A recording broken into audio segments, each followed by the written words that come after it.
At narito na naman ang mainit na balita mula sa mundo ng politika. Nagulantang ang mga leader na sina Romualdez at Liza Smag sa napakalakas na suporta ng taong bayan para kay Vice President Sara Duterte.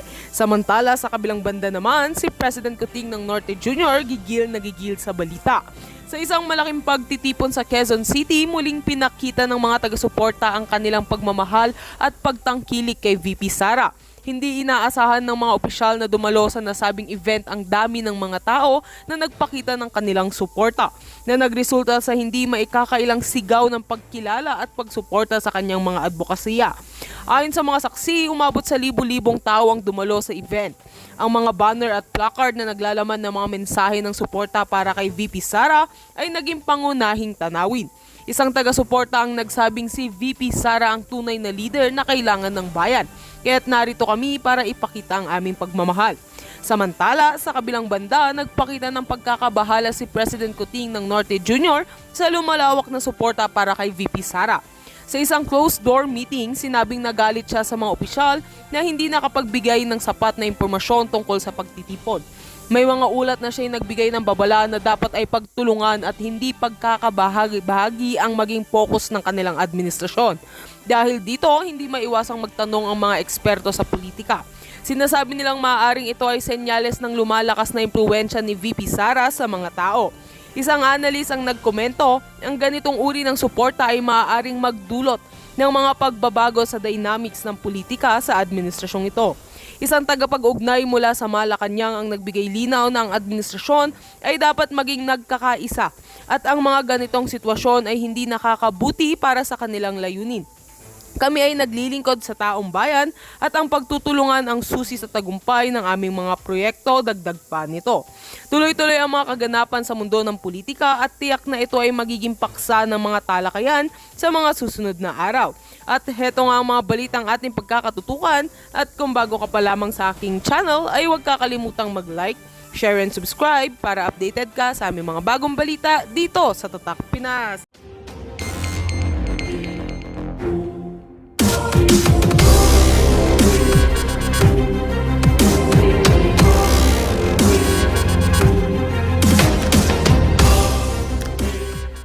Dumadami ang naghihirap sa ating bansa.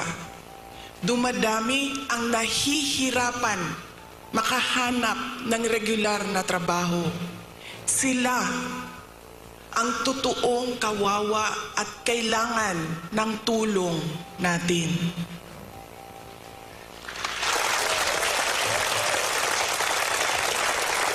Ilang beses sa pag-atake sa akin, paulit-ulit ko sinabi, magtrabaho muna tayo. Because we owe it to our countrymen, because we made promises on stage, in front of everybody, na we will do something for our country. Paulit-ulit yan noong isang taon. Hanggang ngayon sinasabi ko, magtrabaho muna tayo. Mas maraming nangangailangan ng tulong kaysa mas interesado sa politika.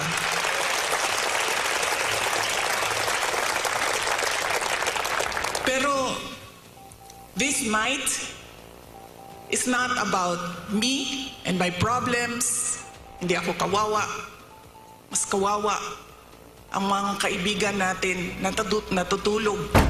Mukhang malalim na nga di umano ang pagsisisi ni Inday Sara sa kanilang dating desisyon na suportahan nga umano si Pangulong Bongbong Marcos. At ngayon ay humihingi pa nga ito ng tawad sa masang Pilipino.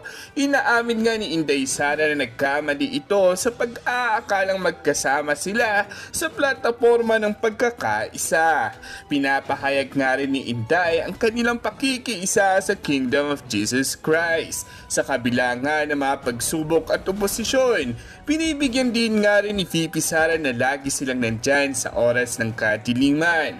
Kahit na may mga nagsasabi na delikado ang kanilang posisyon, ang mensahe ni Inday Sara ay puno ng pagpapakumbaba at paghingi ng pag-unawa mula sa mamamayang Pilipino. Komento na nga lang din tuloy ng mga netizens sa isyong ito.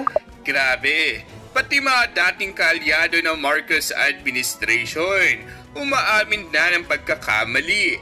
Dismayado na talaga ang taong bayan. Kapag mismong supporters na ng administrasyon ang humihingi ng tawad, alam mong malalim na ang sugat na ginawa ng pamahalaan. Kung dati ka nang naniniwala na mali ang direksyon ng gobyerno, ngayon mas klaro na.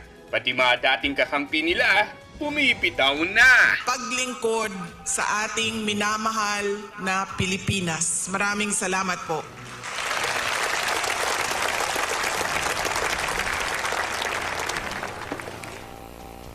Nasabi ko na po,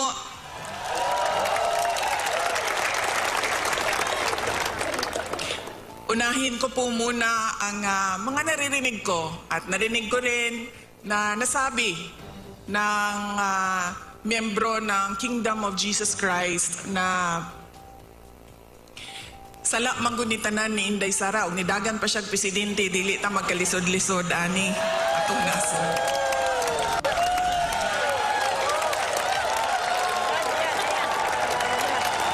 In another forum, I will thoroughly explain myself kung bakit ganon ang nangyari at ganon ang desisyon ko. Pero sa ngayon, hinihingi ko lang ang patawad ninyo na nagkamali ako.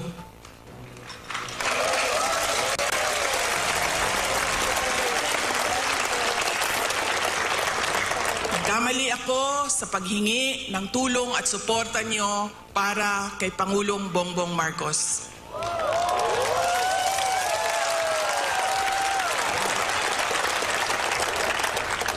I was on the mistake belief that we were together on the platform of unity and continuity. Nagkamali ako, kaya hinihingi ko ang patawad ninyo.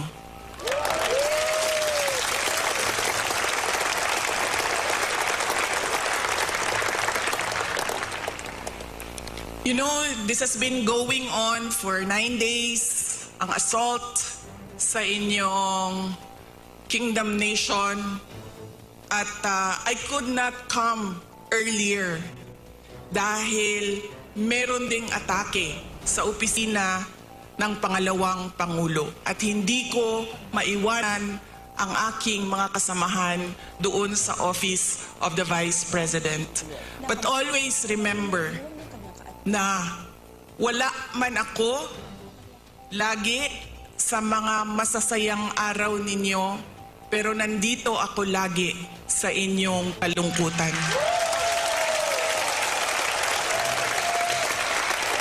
I will always be with you in your darkness. Bago ako pumunta dito, doon sa Manila, sinabihan ako, huwag kang lumapit sa KOJC dahil talo ka dyan. Kalaban mo administrasyon, kalaban mo dayuhan na superpower. Sabi ko sa taong nagsabi sa akin noon, walang contest, hindi ako matatalo. Walang kompetisyon. Bakit ako matatalo? They may be a minority.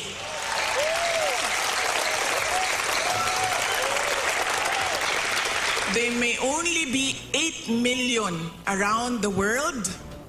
Sabihin na natin na 6 million lang doon ang Pilipino, pero Pilipino pa rin sila.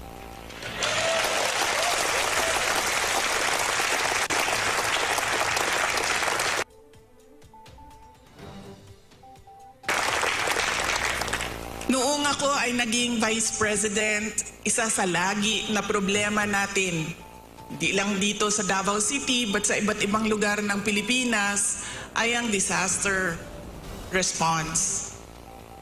So nung ako ay umupo, in-institutionalize namin ang Disaster Operations Center ng Office of the Vice President. Ang aming paghahanda ay disaster response. Pinaghandaan ang baha, pinaghandaan namin ang delubyo, typhoon, pinaghandaan namin ang earthquake, lahat ng maisip mo na kalamidad, pinaghandaan namin. Pero, nasabi ko doon sa mga kasamahan ko sa Office of the Vice President, we have not prepared for a crisis such as the kingdom of Jesus Christ. So anong sabi ng libro natin dyan sa Disaster Operations Center? Ano ang dapat nating gawin sa krisis at disaster na ito? Lahat sila walang masagot. Kahit ako matagal, ako nag-isip kung ano ba ang response namin. Because this is a crisis. It is a disaster. And ano dapat ang tugon ng Office of the Vice President? At isa lang ang naisip ko. Sabi ko, as Vice President and as a Dabawenyo, I will be there to comfort them.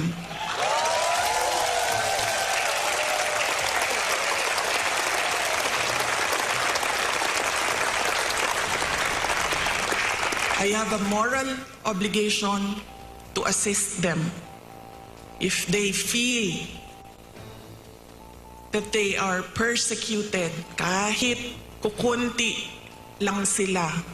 Trabaho ko yan bilang pangalawang Pangulo.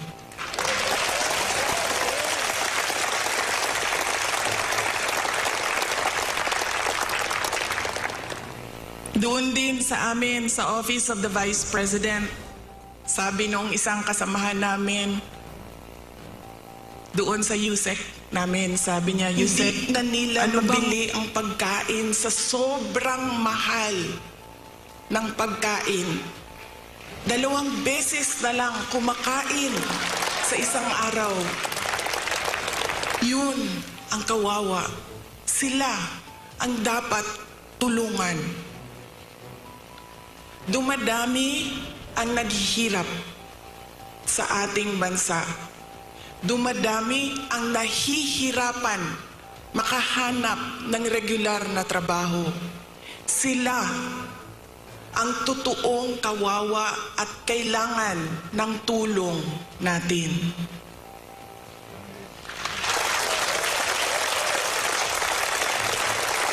Ilang beses sa pag-atake sa akin, paulit-ulit ko sinabi, magtrabaho muna tayo. Because we owe it to our countrymen, because we made promises on stage, in front of everybody, na we will do something for our country. Paulit-ulit yan noong isang taon. Hanggang ngayon, sinasabi ko, magtrabaho muna tayo. Mas maraming nangangailangan ng tulong kaysa mas interesado sa politika.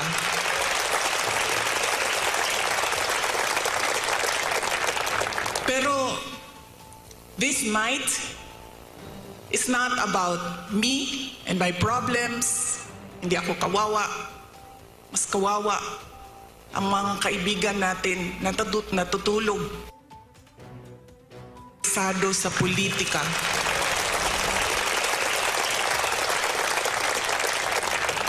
Pero this might is not about me and my problem. Tandaan ninyo, hindi kayo kawawa.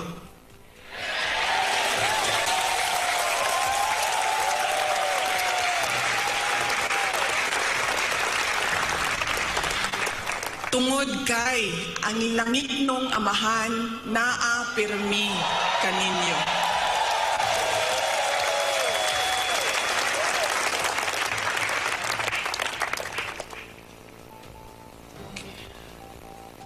Noong isang araw, kausap ko yung SMNI President. Sabi ko sa kanya, Sir, bigyan mo ako ng update sa mga tao. sabi niya sa akin, 3,000 ka pulis, 4,000 ka pulis, 5,000 ka pulis, ilang gipadala dinhi sa Kingdom Nation. Nalisang na ang mga tao. Nangahadlok na sila. And then I said,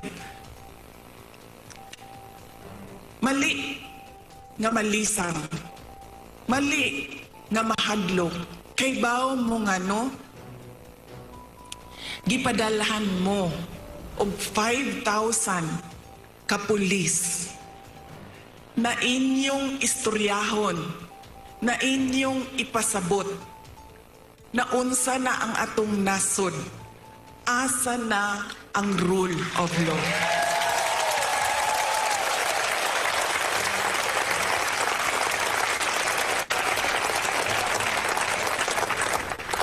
Ipadala sila dinhi para hadlokon mo, gipadala mo sa Ginoo para pasabton sila.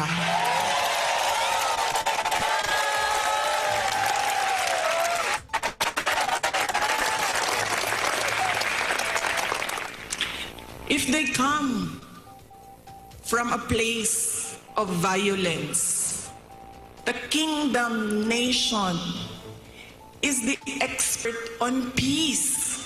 Kay bao mo, anak.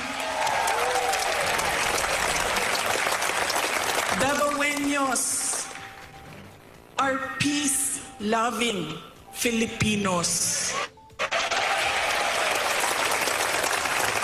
And in fact, dili lang Davaoeños, because the Kingdom Nation citizens can be found all over the country and around the world.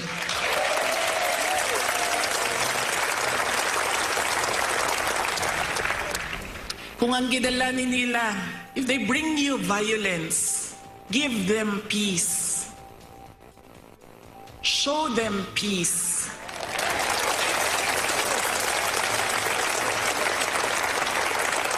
Make them understand that this is not about me and you. This is about the abuse of power and the assault on the freedom of religion. Because the Kingdom Nation citizens can be found all over the country and around the world.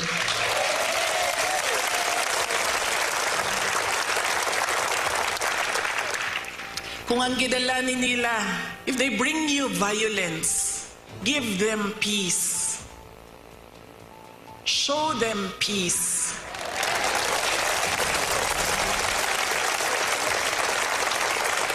Make them understand that this is not about me and you.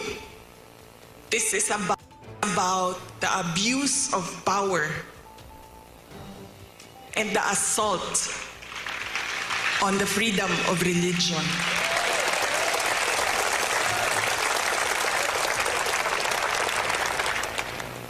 Violence, you have peace.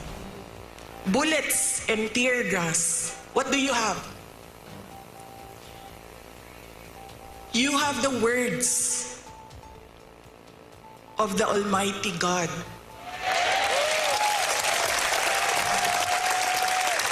You have the Bible. Padalhan mo nila og bala, tirahon mo og tear gas. Preach to them the words of God.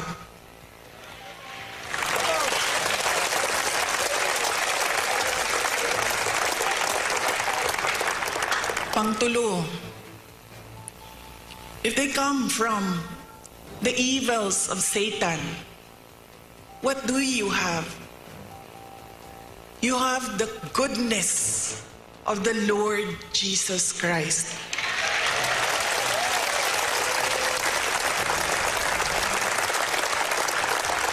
And always remember, kahit saan ka man pumunta, lahat nagsasabi, good triumphs over evil.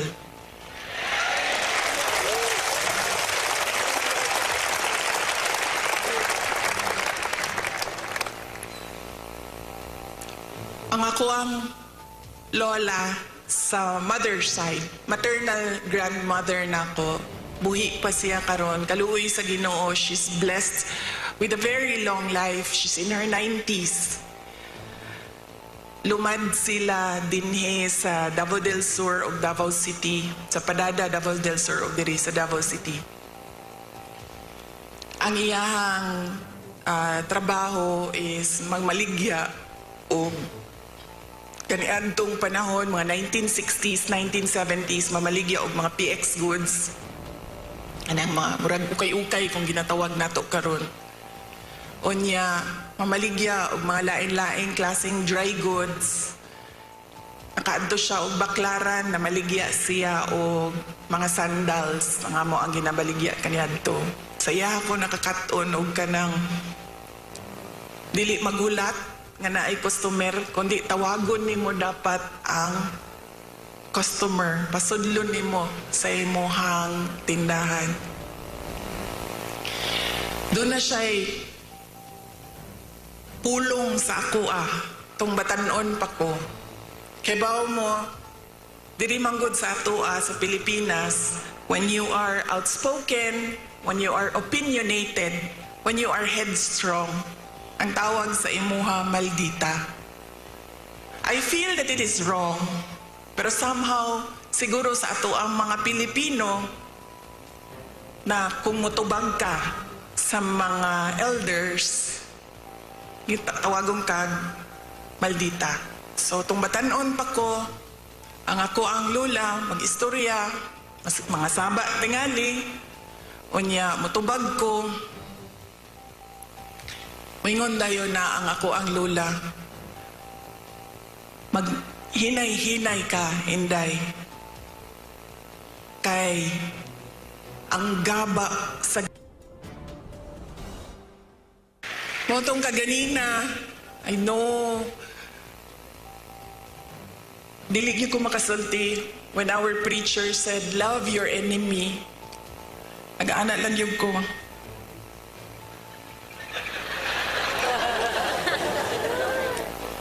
Wala pa ko sa punto sa mga miyembro. I am not in that level of spiritual enlightenment na I can love my enemies. Wala pa ko sa inyong level. O to kaganina nag-anak ko. Para di ko makasala.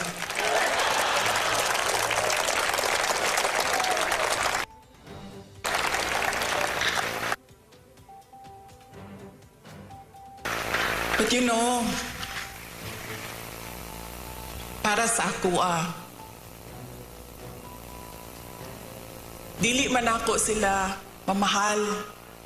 I cannot bring myself to love them. Pero ang akong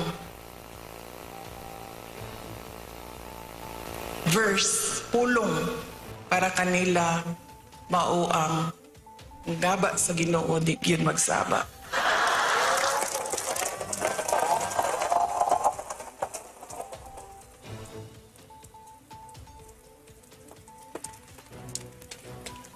Mauna siya ang prinsipyo sa ako ang lula puring. And God will take care of you all the more because kamo, you can love your enemies, you can forgive. So you will gain victory.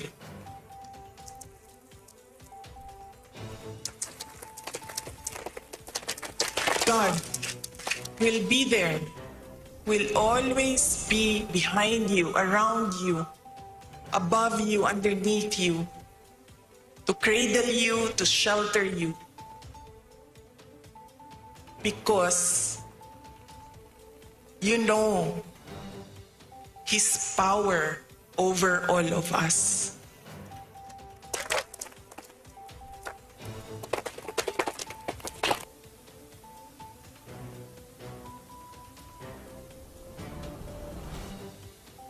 Wall. And then nakabutang dito, 39th anniversary. Nakauna-una ko nga sa pagtuo sa mga inchik, malas magud ang 9.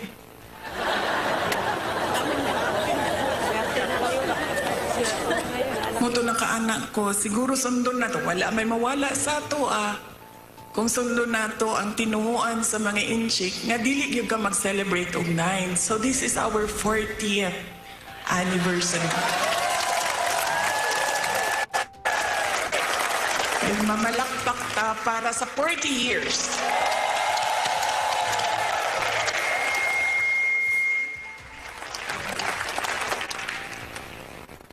You have come a long way from 1 to almost or approximately 8 million around the world.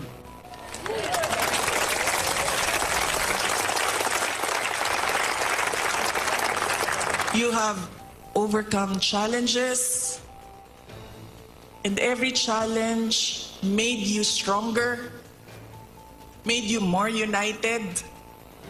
And we can see that now. There is another challenge before you, pero naagihapon mo sa ngalan sa Ginoo.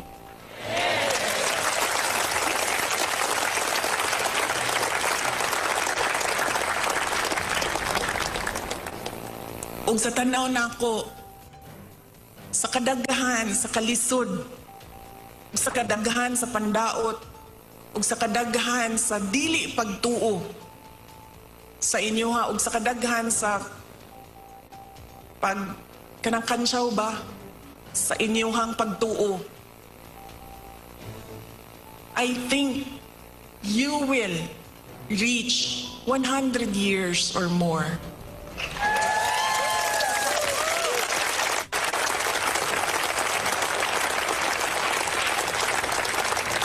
Magpadayon ug magpadayon mo basta ang inyong pagsalig ug pagtuo hugot dinha sa Ginoo.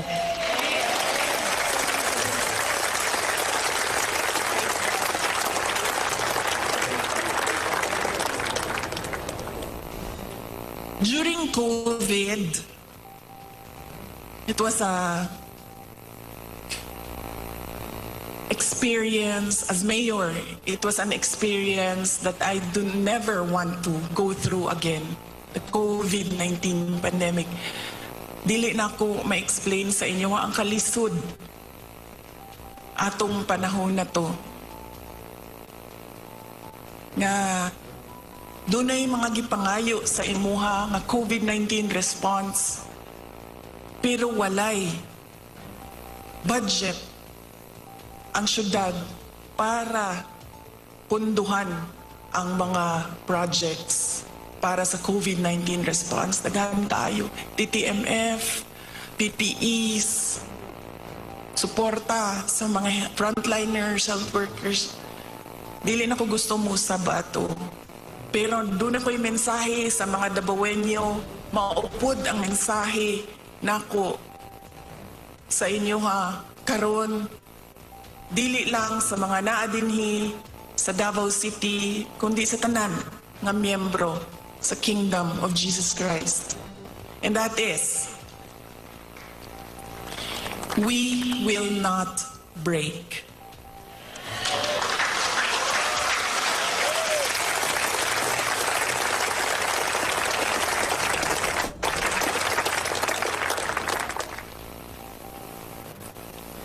On my way here, kaganina, nag-ingong kong, I will leave you with a verse. And nangita ko og verse, butang na ako dito, of being afraid. And doon ay isa, on top of the list, which will guide you, which will guide me, which will guide our countrymen through these dark times of our nation. And that is Psalm 23, verse 4. Even though I walk through the valley of the shadow of death, I will fear no evil, for you are with me.